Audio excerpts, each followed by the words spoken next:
What is the creepiest thing that ever happened to you at night? Last summer, I was camping alone in northern Michigan.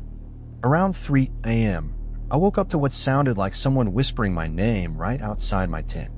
I froze, thinking I was dreaming, but then I heard it again, closer this time. The weird part? I hadn't told anyone exactly where I was camping. I grabbed my flashlight and knife, unzipped the tent. Nothing there. But when I woke up the next morning, there were footprints circling my tent that were mine. I packed up and left immediately. I used to work night shifts at a nursing home. One night around 2 a.m., I was doing rounds when I heard piano music from the recreation room. Not unusual, except the piano was electric and unplugged at night. When I went to check, the music stopped. As I was walking away, it started again. This happened 3 times. On the 4th try, I rushed in quickly and saw all the keys depressing by themselves like someone invisible was playing. The next day, I found out a resident who used to play that piano every night had died exactly 1 year earlier. When I was 19, I lived in a basement apartment. One night, I woke up around 4 a.m. to my cat staring intensely at the ceiling corner, her back arched. I looked up but saw nothing. Suddenly, she started hissing, something she never did.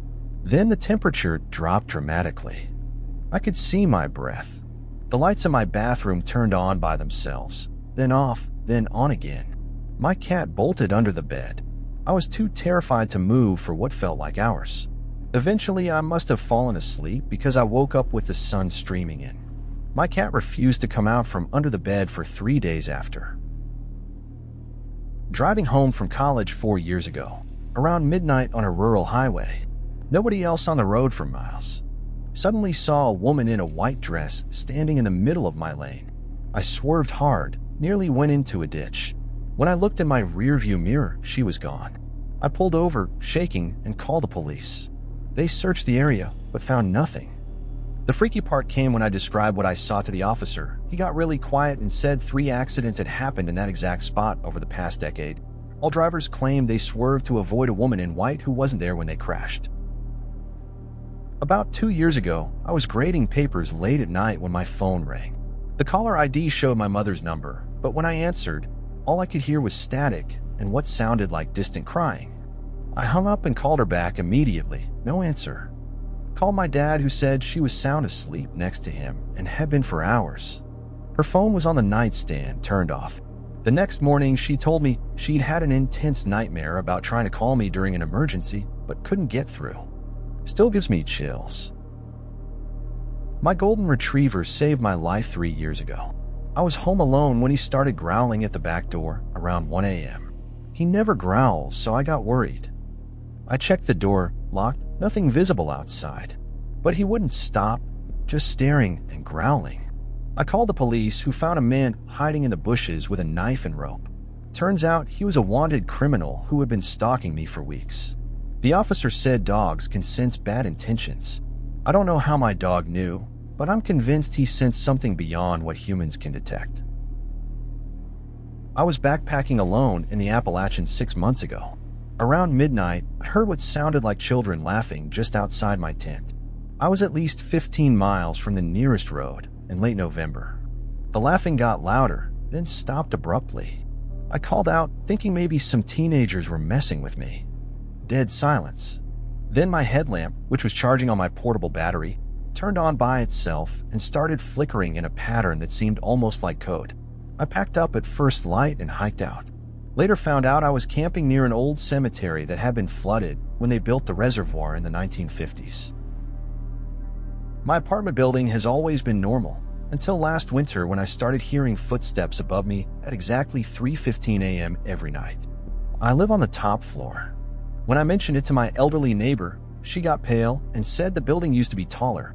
They removed the top 2 floors after a fire in the 1970s. Said a family of 4 died up there. I didn't believe her until I found old newspaper clippings confirming it.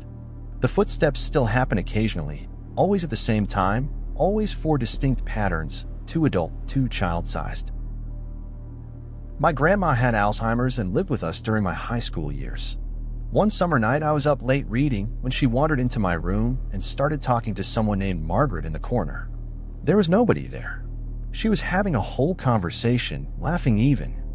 When I asked who she was talking to, she looked confused and said, "Why, your Aunt Margaret, of course." I never had an Aunt Margaret. The next day, I asked my dad about it, and he looked shocked. Turns out his sister Margaret had died before I was born, in the very room I was using as my bedroom. Delivering food 2 years ago, around 2 a.m. in January. GPS took me down this unlit country road to a house set way back in the woods. As I'm driving up the long driveway, my headlights catch something strange. Dozens of small animal statues arranged in a perfect circle in the front yard. I get to the door and knock, and this old man answers wearing pajamas and looking confused. Says he didn't order any food. As I'm apologizing and heading back to my car, I glance at the yard. The statues are gone. Completely gone. When I looked back at the house, the old man was just standing there watching me, not moving.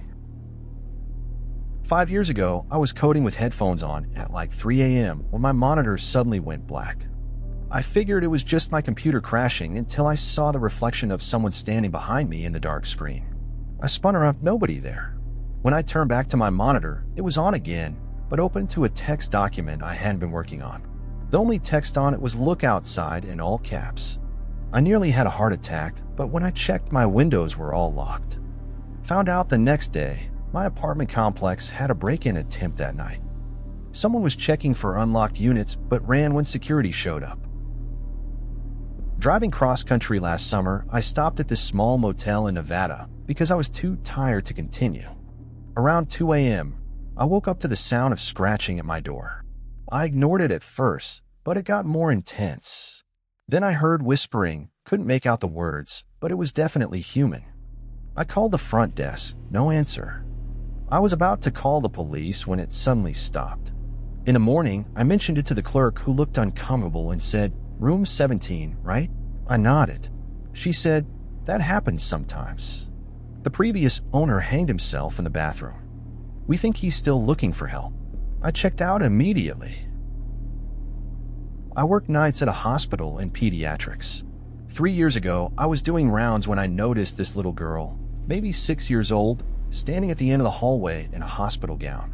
I wasn't alarmed since kids sometimes wander, but when I approached her, she turned and walked into room 212. That stopped me cold because room 212 had been empty all night. When I checked inside, the room was still empty. The next morning, I looked up the room's history and found a 6-year-old girl had died there the previous week from leukemia. I've never told my coworkers because they think I was crazy. I was photographing nocturnal animals in the woods behind my house 2 summers ago. Around 1 a.m., I reviewed some of the shots I'd taken of what I thought was just darkness between trees. When I zoomed in, there was clearly a face staring directly at my camera, pale white with huge black eyes. It appeared in 3 consecutive shots, getting closer each time. Then it disappeared. I packed up immediately and ran back home. When I checked the GPS data later, I realized the face had been moving toward me at about 15 miles per hour between shots. I deleted the photos and haven't gone night shooting since. Last winter, I was working late in my university's science building, alone on the 4th floor around midnight. I kept hearing footsteps echoing down the hall, but whenever I checked, nobody was there. After the 3rd time, I decided to investigate. I followed the sound to an old storage room that's always locked. Except this time, the door was open. Inside was a single desk with a notebook, open to a page with my name written over and over. The building's security footage showed nobody entered that room for weeks. When I asked about it, the department head got really uncomfortable and said there had been a graduate student who died by suicide in that room in the 1980s after failing his dissertation defense. About 4 years ago, I bought this rare jazz record from an estate sale. First night I played it, around 11 p.m., everything was normal until the end of side B, when the music stopped but the record kept spinning. Then I heard a man's voice clearly say, "She's standing right behind you, John." My name is John. I nearly jumped out of my skin and turned around, nobody there. I played that record dozens of times since then, in daylight with friends present, and that voice never appeared again. But sometimes when I'm alone at night, I swear I can feel someone watching me from behind. Last fall, I was staying in my grandfather's hunting cabin in northern Minnesota. No electricity, no cell service, just me and my dog. Around 4 a.m., my dog started whimpering and hiding under the cot. Then I heard what sounded like a woman crying right outside the cabin window, in the middle of nowhere, in 20-degree weather. I grabbed my rifle and flashlight and checked outside. Nothing there, not even footprints in the snow. But the crying continued for nearly an hour, moving around the cabin. My dog wouldn't stop trembling. At dawn, it finally stopped. My grandfather later told me his father used to tell stories about the weeping woman who lured hunters to their deaths in those woods. Hiking the Pacific Crest Trail alone last year, I set up camp 1 night miles from civilization. Around 2 a.m., I woke up to the sound of children singing Ring Around the Rosie just outside my tent. I thought I was dreaming until it got louder. I called out, thinking maybe some family was camping nearby, but the singing stopped immediately. Then my lantern, which was off, suddenly turned on at full brightness, flashed 3 times, and went out. My sleeping bag felt like it was being tugged. I didn't sleep the rest of the night. Found out later I had camped near the site of an old tuberculosis sanatorium where many children had died in the early 1900s. When we bought our Victorian house 6 years ago, the previous owners joked about the night visitor in the attic. We laughed it off. 3 weeks after moving in, I was up late unpacking when I heard distinct footsteps overhead. Our attic is finished but used only for storage, and I was home alone. I reluctantly went up to check. Found nothing, but as I was leaving, all the boxes we'd stacked neatly were suddenly scattered across the floor. As I was backing out, the attic door slammed shut, missing my fingers by inches. I called a local historian who told me the house's original owner had fallen down the attic stairs and died in 1897. We've since learned to ignore the footsteps. 4 years ago, I was camping alone in the Mojave Desert. Around midnight, I saw lights in the distance that I assumed were other campers. But they started moving in patterns no vehicle could make, zigzagging, stopping midair, then shooting straight up. I grabbed my binoculars, and what I saw still gives me nightmares. It wasn't a vehicle or aircraft like anything I've seen. It was completely silent and gave off this pulsing blue-white light. Then it suddenly raced directly toward my campsite, stopping about 50 yards away. My camera, phone, and flashlight all died simultaneously. I just froze, paralyzed with fear. After maybe 20 seconds, it shot straight up and vanished. Military denies having anything in the area that night.